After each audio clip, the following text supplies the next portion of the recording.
Banyak ngomong tapi banyak praktek, ya, banyak praktek. Contoh satu seperti gini, kopi yang digoreng setingkat gini, ini kalau kita jual untuk masyarakat Indonesia belum laku, karena apa? Dianggap masih mentah. Ya. Walaupun ini mungkin crack satu ya, crack satu, tapi ini kadang yo, oh kayunya entek ini, kasih entek, jadi kayu.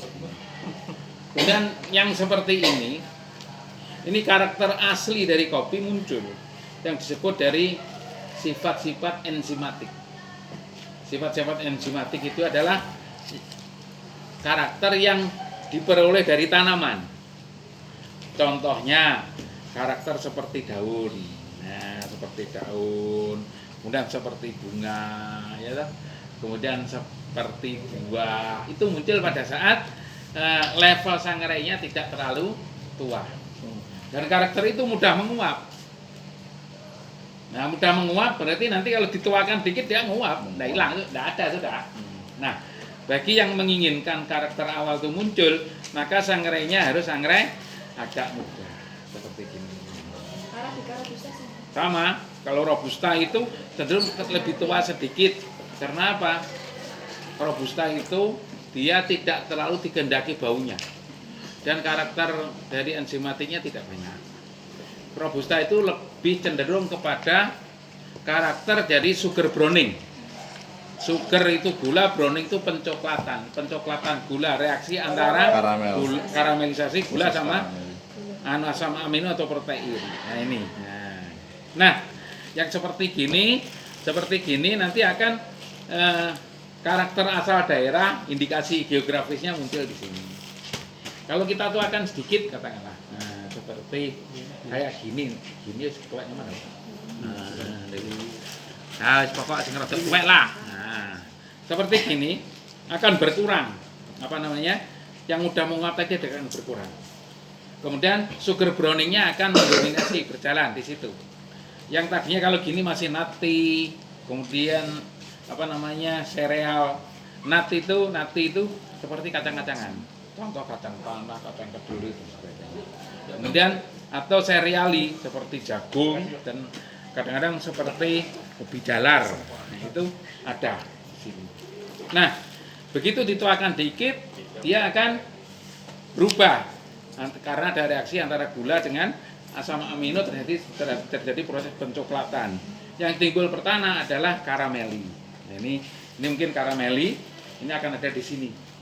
Karameli paling buanter ini sugar, brown sugar.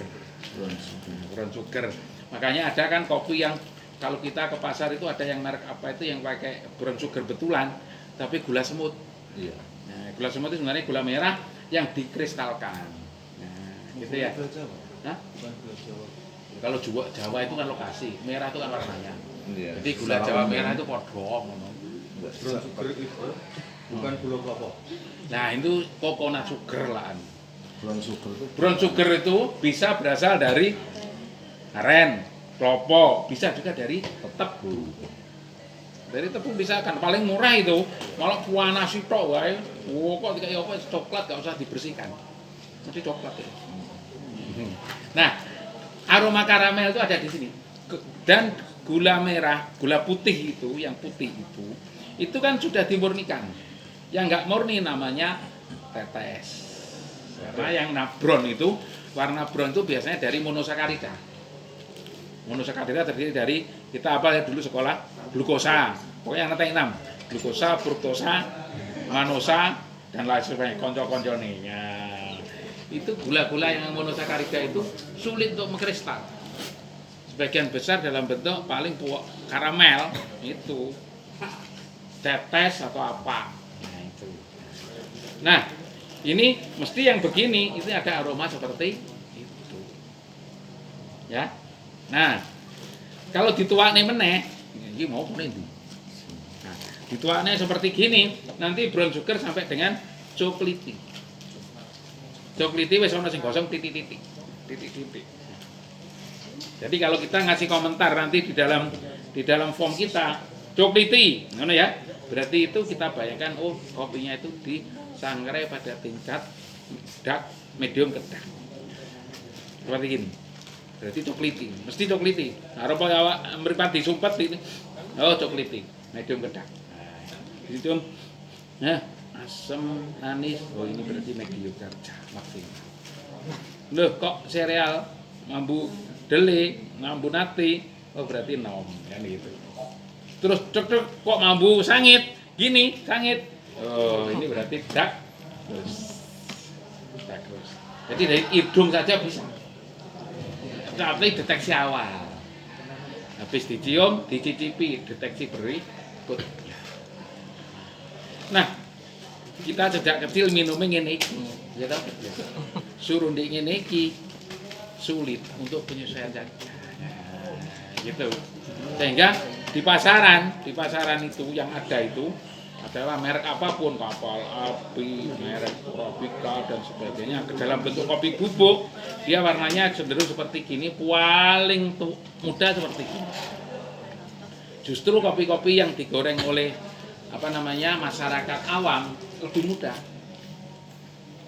Coba kalau ke pasar ini produksi mana? Jember, produksi Jember. Nanti paling banter seperti ini atau seperti ini sudah paling tua. Jember produksi kopi di Jember, di pasaran produksi Jember, dia lebih mudah. Tapi kalau perusahaan besar tetap dia tua.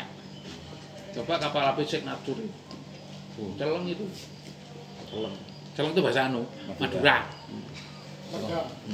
Nah bahasa Jawa ini ireng. Apa? Geseng lah bahasa. Nyuwun sewu. Niki jenengan adu kali warnane blangkone coba. Ireng ndi? Nah ireng ndi maksudnya? Oh, nggih. Kan masih ireng blangkone toh. Jadi yang disebut hitam seperti blangkone itu. Nah, kalau ini belum terlalu hitam. Ya, mendekati hitam. Tapi kan jadi rusak loh, Pak. Ya. Enten sangitnya bukan, Pak? Ada. Sangit. Berarti kan rasanya menjadi tidak bagus dan rusak.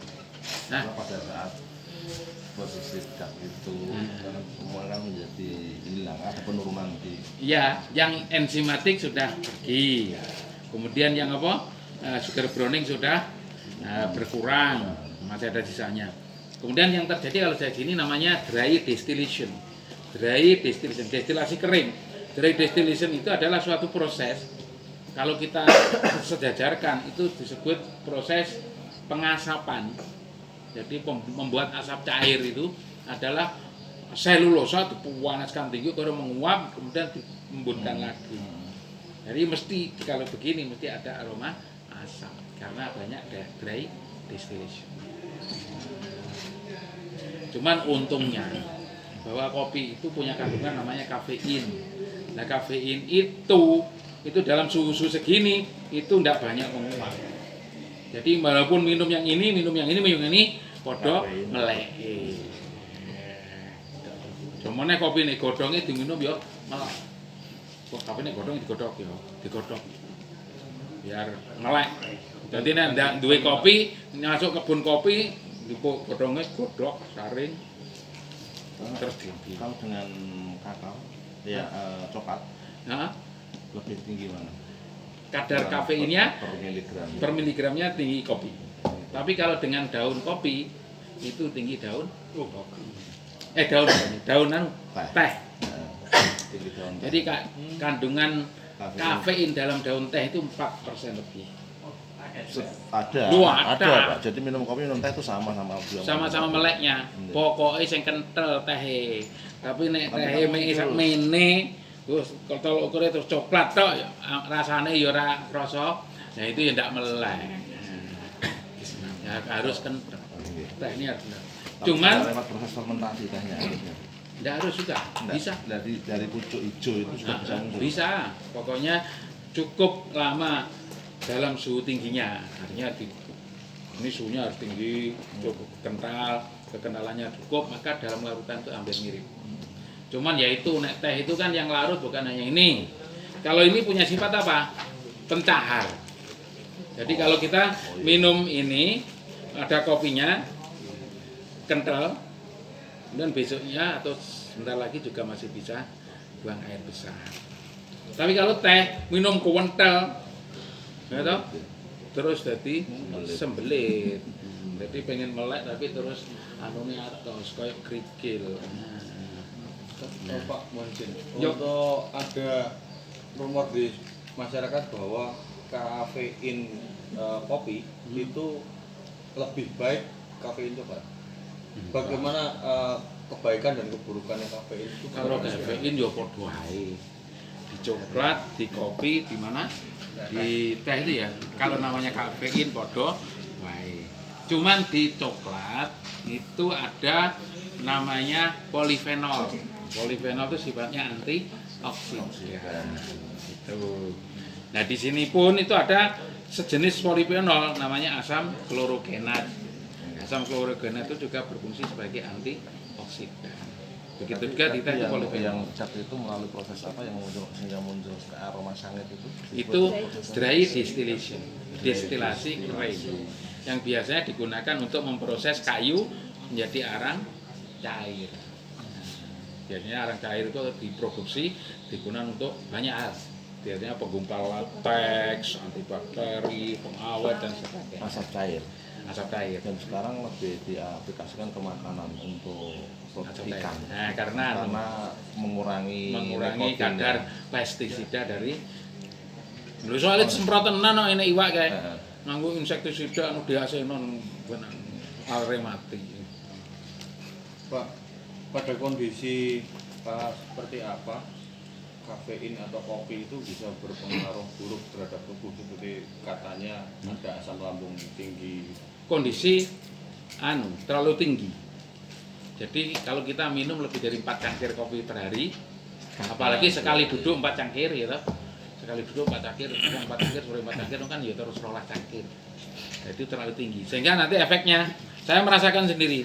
Kalau sudah kafein tinggi itu di sini itu jari ini terasa seperti kesemutan.